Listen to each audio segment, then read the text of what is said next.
দৈনিক খবরের কাগজ পত্রিকাটি দ্বিতীয় বর্ষ পেরিয়ে তৃতীয় বর্ষে পদার্পণ করেছেন। আজকের এই দিনে দৈনিক খবরের কাগজ পত্রিকাটি সংবাদপত্র জগতের উজ্জ্বল নক্ষত্র, বর্ষিয়ান সম্পাদক, আমাদের সকলের প্রিয় শ্রদ্ধেয় মোস্তফা কামাল ভাইয়ের নেতৃত্বে যাত্রা শুরু করে।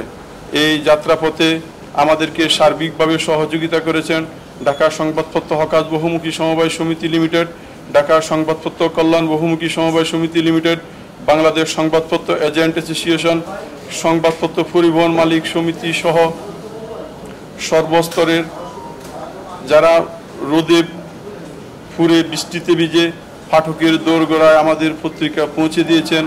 আমরা আপনাদের সকলের নিকট কৃতজ্ঞ।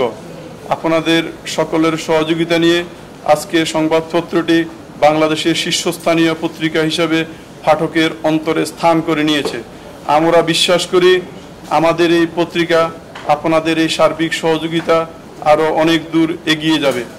তৃতীয় বর্ষ পদার্পণ উপলক্ষে সকল পাঠক এবং আমাদের শুভাকাঙ্ক্ষীদেরকে আন্তরিক মোবারকবাদ এবং ধন্যবাদ জানাচ্ছি। আশা করি আপনারা আমাদের সাথে থাকবেন এবং আমরা আরও অনেক দূর এগিয়ে যাব ইনশাআল্লাহ।